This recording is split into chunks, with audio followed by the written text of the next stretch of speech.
Good day. Dr. Michael Fisher, urologist, feariatrist, fear analyst, and just anything else you can make up about being a specialty of someone who studies fear and has for over 3.5 decades. One could say that perhaps one's a little obsessed, crazy, nerdy, whatever, to do such a thing, but I study many other things, so I'm very transdisciplinary in that way. Point of today's video is to focus on, I guess you would kind of call it the feariatry, play off of psychiatry, of evil. And I tend to look and approach psychiatry as a cultural phenomenon. So that's my focus. So in many ways, I'm a cultural feariatrist. I'm a cultural psychiatrist. Of course, if you want to try and track me out and do a fact checker and see if I have degrees in any of those two labels, good luck.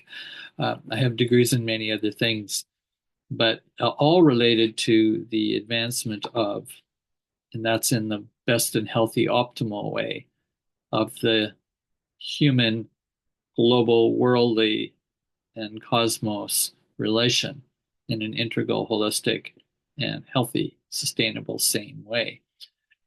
I'm interested in sanity. We are challenged today,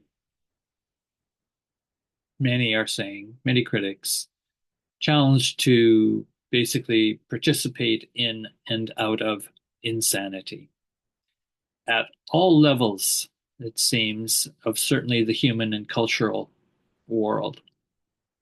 There are such corruptions, as many people have said. There are distortions, is another way to say it. There are pathologies, which is another way to say it, to the point of such extremes. And it seems that that's what we're heading into more and more. Not that these are brand new on the planet by any means. And the focus I want to put on today is a short talk, a very brief talk on evil, which I have not done. And sometimes I go evil with scare marks just so that we don't get caught only in the imaginary of a religious evil or a theological evil, a spiritual evil. So there are dimensions of biological, there are dimensions of the psychology, the sociology, the philosophy, the anthropology of evil, the cultural phenomenon and dynamic of evil as a constructed phenomenon, not necessarily an essentialist. There is an evil person, being out there, God, goddess, spirit, that is out to get us, kind of thing. So there are many ways to approach the consciousness of and development of evil and a theorizing of evil, which is a philosophy of evil, if you want to say there. But I want to start this talk, and maybe I'll do a series on evil if that interests people. But there is no doubt I have been personally experiencing a great amount of what I would call the imposition of the impress of evil. And certainly post November 5th, the election in the United States has just been a symbol of that. But of course, I don't think November 5th, the United States president that we have now today, would even exist in power if it hadn't been for post 9/11 and that debacle of the war on terror, which was the attempt to fight terrorism using terrorism. And underneath all that, fearism. And that's where the feariatrist, the fear analyst comes in. The fearologist in me, the critic comes in me, the philosopher. And what I would argue is all of that is a mess, what I just described of patterning and cycling of evil. Evil. The biography, my own autobiography, more accurately, is very founded in why I should be studying evil in a sense. That's what I came to this morning, journaling and my contemplation.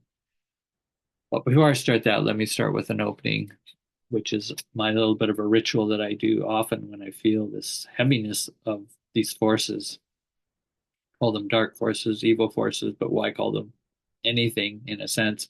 I just somatically and psychically and soulfully know there's a kind of a sickness. And this is often talked about in different shamanic traditions as well. The sick soul, the lost soul, is part of that sickness. I believe these are all useful, very useful terms, and I have some sensitivity. Some of the practices that I've done over the years and the many teachers I've had in various traditions. And I will just open with a ritual that I have put together with my finding of a great eagle feather this last year and a half ago out on the island here, Sesachin. And the ritual I basically do is just this.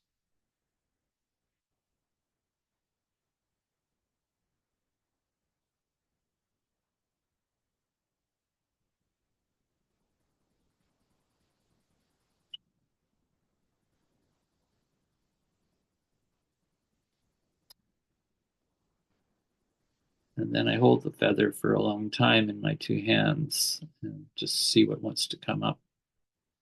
I will also then use the eagle wing, this great eagle spirit, to refresh, to open up the channels, to break down the condensations of this impress of what I'll call evil today.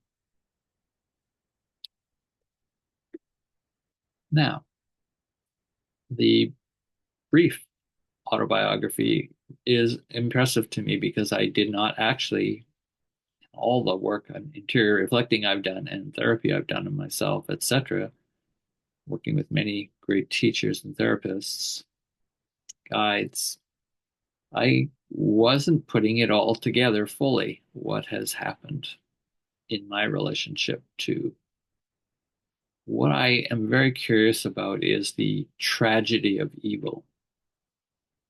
And the tragedy of EV, which is what I'm going to use from now on. I'm going to code the word evil with EV.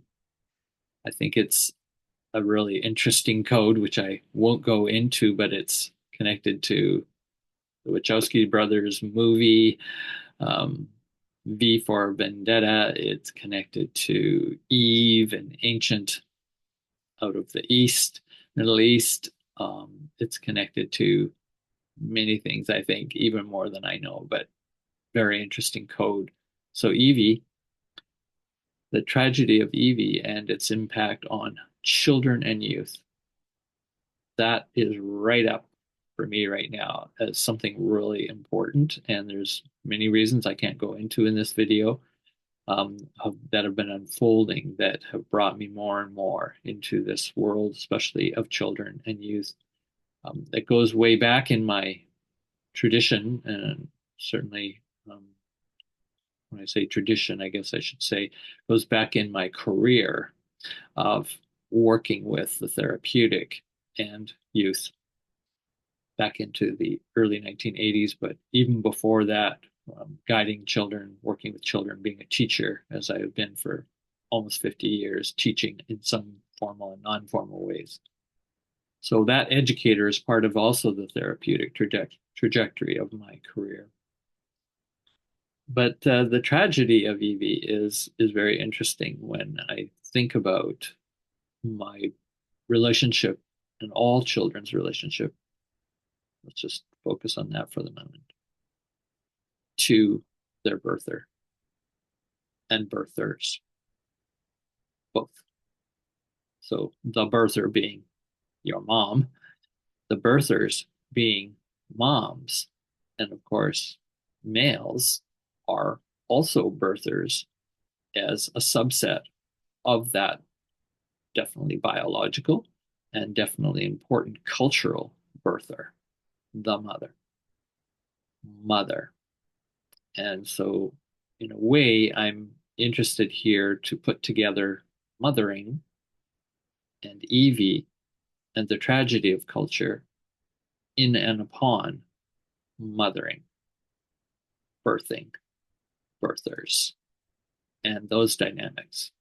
All right. So a lot of things I'm throwing out.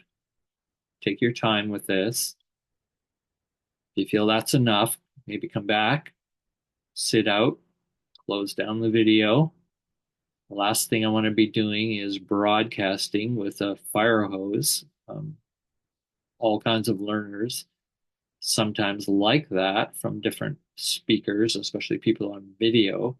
But I also know there's a lot of overwhelm because of that and a lot of fire hosing of knowledge. I've got the way. I will follow me, etc. I know I do not want to be part of that fire hosing and overwhelming of people, and in fact, putting them virtually in a trance so that they will be controlled more or less in some hypnotic ways by the speakers of today, including the President of the United States, the Premier, Prime Ministers, the leaders. So, yes, I'm interested in fearless leadership, in and out of the fear matrix. That is my specialty. That is my doctoral dissertation work going back to 2000, 2003, University of British Columbia. So that was just my little bio. As I go into the deeper bio now, which is my mother, the first birther. So the first birther of my, this is the pattern I'm unfolding this morning, uh, new to me in some way. The birther of my being, although I don't know what that is metaphysically, I do know what that is soulfully and spiritually and embodied way.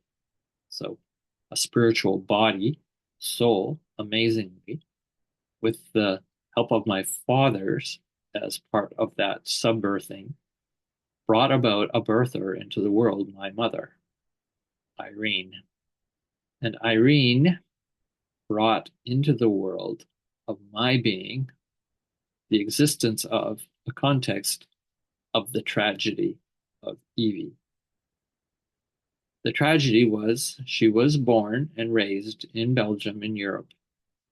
She was occupied by the Nazis, by Hitler's regime of the Third Reich, a great oppressive fascist force that had bred into Europe at an enormous rate, took over like a virus, a fear virus, and terrorized amazing numbers of people, landscapes, species, and we are still in the midst of that post-traumatic experience culturally and historically in memory, intergenerationally, cross-generationally, cross races, cross so many dimensions, the impact that has had in modernity, the rise of Nazism, which is still with us today. And we also know it's arising again in various forms of neo-Nazism in different variants. Fascism is here with us, has never left since we so-called conquered and killed so-called this Nazi leader, Adolf Hitler. But the reality is that's not, he's only the pimple, right, of the arising volcano of this force, these forces, this complex, ultimately causing a phenomenological tragedy of Evie. Children, my mother, had that built into her during the womb, during her early years, as the rise of Nazism was taking over Europe. And then by the time she was 17, she was, and that country was, invaded, raped, controlled, and left basically as victims to a loss. There was no way they could fight off the Belgians and many other countries in Europe, the great Nazi machine. So my mother carries immense traumas. Some she shared with me, many she did not in her lifetime.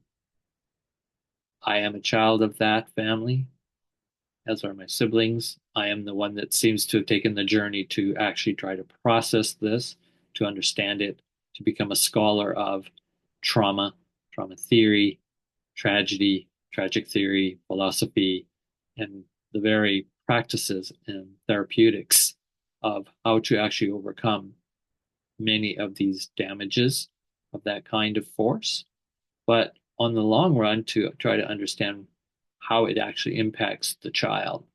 And that includes the child and me. So I do a lot of inner work. I have a lot more still to do, and I will continue to do. And so that's my first initiation. Why would I even be interested in studying EV? So I come to then my next birther of significance, also impacted by EV, but in a slightly different way. That was my wife, first wife, Linda. And that was a relationship lasted 8 and some years, ended in 2 children being born.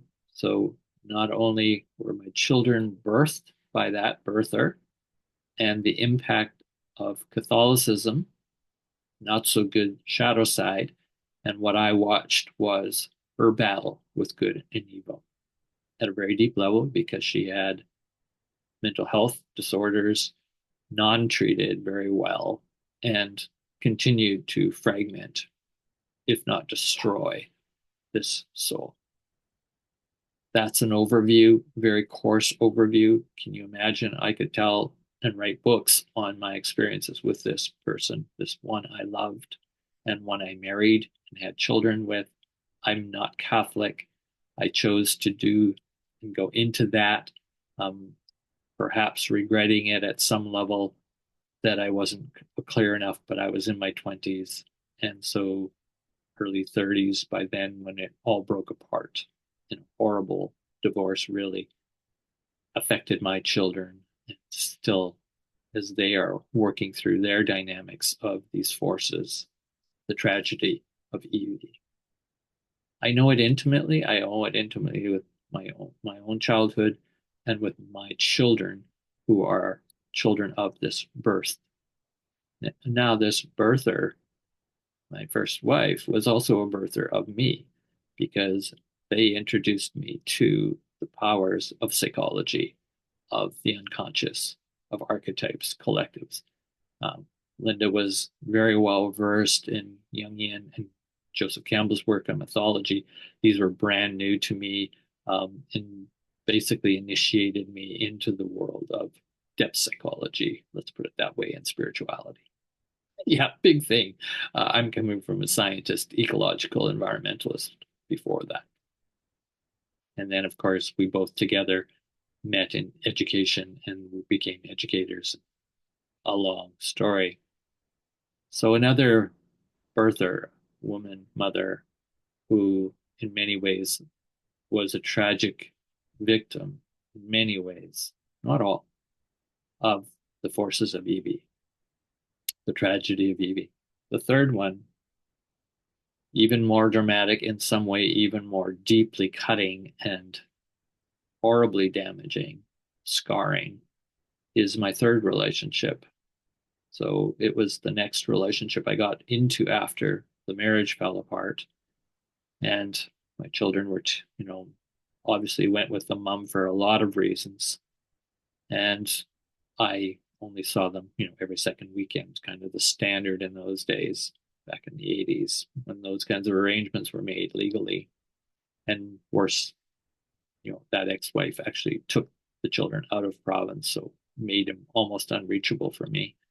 And that was all done without any permission, any legal recourse on my part, which I chose not to use the legal system to fight in that mess, because the legal system in many ways is a mess, or was in those days, which I did not want to enter. I saw it as only causing more harm than good.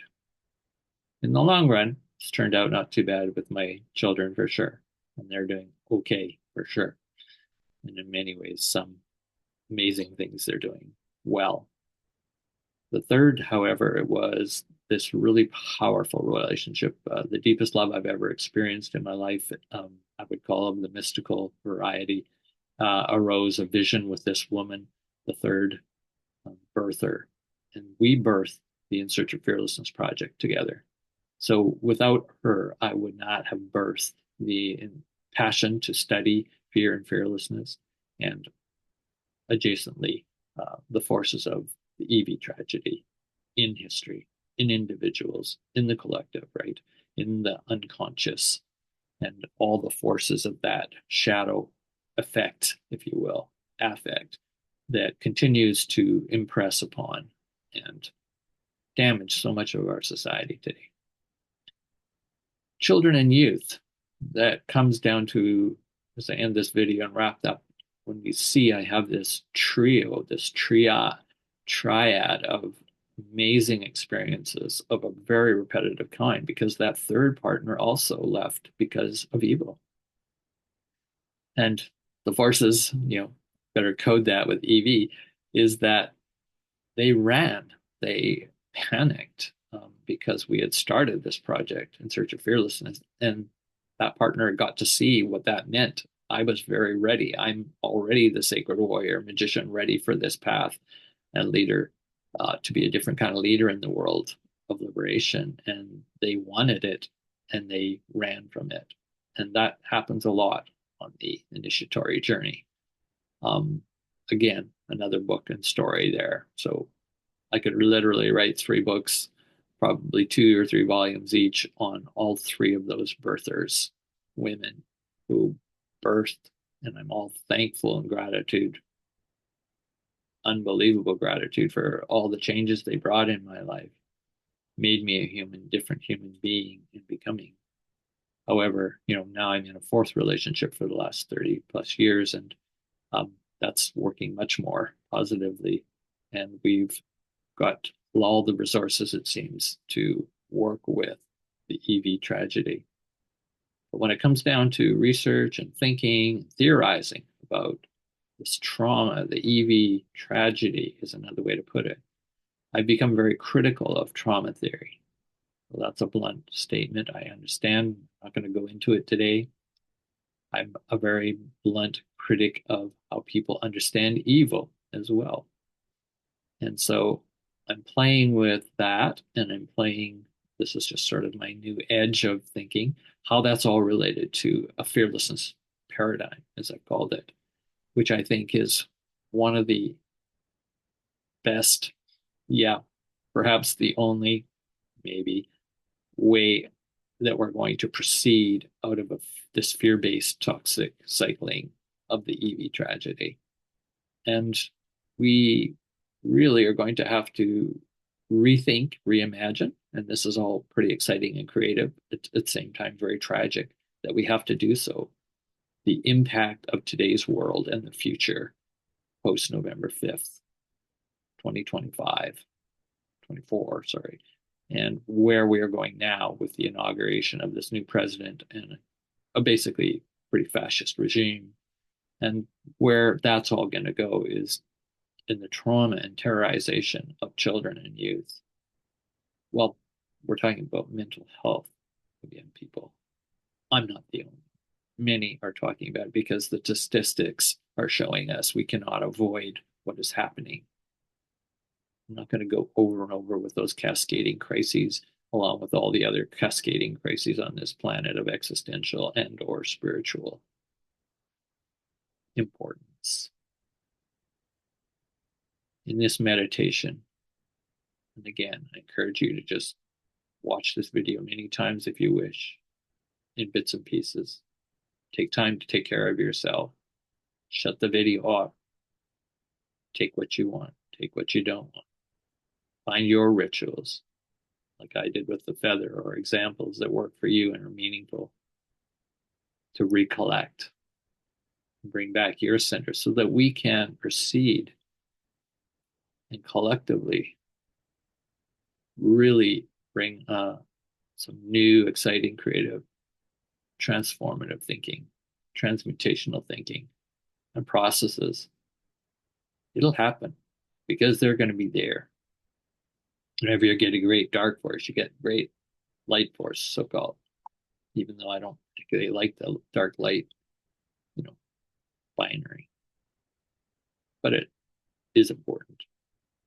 It means something to a lot of people, and it's got unconscious replications and repercussions. So my work is going to be going in that direction with hopefully meeting some really interesting people. I'm already starting to meet interesting people who want to challenge what trauma theory and its origins and sources have come. For example, I'm just looking at one book, just one example of, decolonizing trauma work.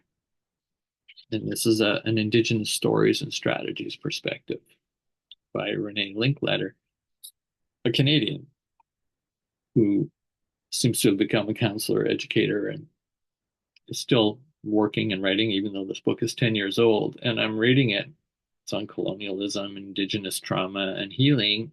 And it's so much more because it's actually challenging, the downside of Western psychiatry, Western psychotherapy. And if you've watched any of my videos, I have several on my critiques of psychiatry and also my experiences with psychiatry and psychiatrists and the paradigm of the biomedical paradigm. And the Indigenous paradigm is coming up and rubbing up against it. I'm just going to read one sentence just to give you a least tiny flavor of where we're dealing is we now are having Indigenous psychologists who are going through education systems and psychotherapists and psychiatrists, and they also are shamans in their traditions. Very interesting. Now they have to deal with and try and understand, as this book does, how can we use perhaps both the Western and the Indigenous, the dominant worldview and the Indigenous worldview. It's another way to put it, as my friend Four Arrows would say. But what she says here is the terms parallel realities and multiple realities are intended to replace psychoses diagnoses and psychotic episode diagnoses. And she cites various literature here, again, from Indigenous-based and or alternative radical-based views of psychiatry and these labelings and the understanding of mental health and mental disease pathologies. We'll now bring that to children, and it gets very interesting. In other words, how are our own therapeutic ideas, our ideas and thinking and theories about trauma, which seems so sacred in the biomedical model of a particular kind of mindset and philosophy, how are they when they're challenged from different perspectives, not just Indigenous perspective? There are many other, and I'm going to be challenging from a fearlessness perspective, which includes many of these. It includes the Indigenous perspective, the feminist perspective, the post-structuralist, the postmodernist, the integral holistic perspectives, and others. Looking at the complexity and the chaotic aspects of development, evolution, and the understanding of history itself. Trauma is no longer, to me, stable as a theory or idea. It has problems. I strip it at times down to, why are we talking about trauma? Why aren't we just talking about hurting? We could probably answer all the same and diagnose the same and bring about healing in the same, if not better ways, if we didn't use trauma theory. Oh, that's radical. Oh, I can't prove that right now, but it is a forward, I think, an exciting possibility of a deconstruction. That's just one. I mean, there are many others. Obviously, I'm interested in how courage, resilience, and other terms like this connected to trauma and people working in the field of trauma. With all due respect, they do amazing work. However, just that doesn't mean that we're putting out the fires, may not mean that we're getting underneath the root causes and dynamics of really a new theory of childhood, a new theory, children and teens, what I sometimes call this pre-adult condition. And why is it so important? Not to just be looked through the lens of the adult or adulthood. And that's the way it is now. That's what dominates. So I will talk about theories of fearism and adultism, all kinds of oppressions intersecting that are influential, that bias us toward this very adultist lens that we put on youth children as pre-adult. Wow, there's a whole bunch of theorizing that's very interesting, that reignites a thinking and rethinking of what actually childhoodness and teen adolescence is about. That is very different than that adultist perspective. And again, we can draw on all these different traditions, including the indigenous, including this post-colonial deconstructive critique and others. But we have to critique that. And so I appreciate a book like I just showed, that they're taking perspective of, okay, well, we'll look at, trauma theory, but we're also going to reconstruct our own and deconstruct what we don't like in trauma theory and why it doesn't work for our people, our tribes. And you can just imagine how many other marginal groups, peoples of colors, for example, who are not interested or so much in just accepting the whiteness of trauma theory. I think you know where I'm going. And really, what we're talking about is the big P, psychology, this massive macro field of impact, capital P psychology, the institution and institutionalization and capitalization of psychology. So you cannot not look at that when in all of what I've said today. And then just the whole idea of then how does EV, the tragedy of EV, come into it all? And this understanding. I think that's most of what I wanted to share today off the top. And I'm going to definitely be looking at my own triad of birthers, but all children, remember, come from lines of birthers, mothers. I happen to have seen, just summarizing, 3 mother birthers completely impacting me. I've seen them collapse under the forces of EV, the tragedy of EV, and I've seen it destroy them and everything, more or less what they've produced or wanted to produce in their best side of them, what they wished for in their births. But the collapse happened because those forces were greater than what those 3 women individuals I'm speaking of had capacities to actually handle, manage, transform in a good, healthy way. It's a great tragedy. I've shed many tears on that deep tragedy for birthers of the world. Mothers, my birthers. Thanks for listening today. Yes, it's serious, but it's also stay creative, as I'm going to. Oh, I'm going to stay creative in these times. Oh, yes. I'm going to be the Muhammad Ali. Stay creative. Stay in your art of the battle, not just bashing up against walls and yelling and screaming, victim. Do what you must. If you must do any of those things, I'm just giving you some insights into new possibilities and ways if you want to connect with me and the trajectories of this work. I'm just thankful to all those who have stimulated my work and are continuing even now as students, that I'm mentoring in some way, that they are also pushing me into this work with children, youth, further and further beyond what I ever thought I would do. Thanks for all of that too. Thank you, great creator. Thank you, great creating. Thank you, great birthing.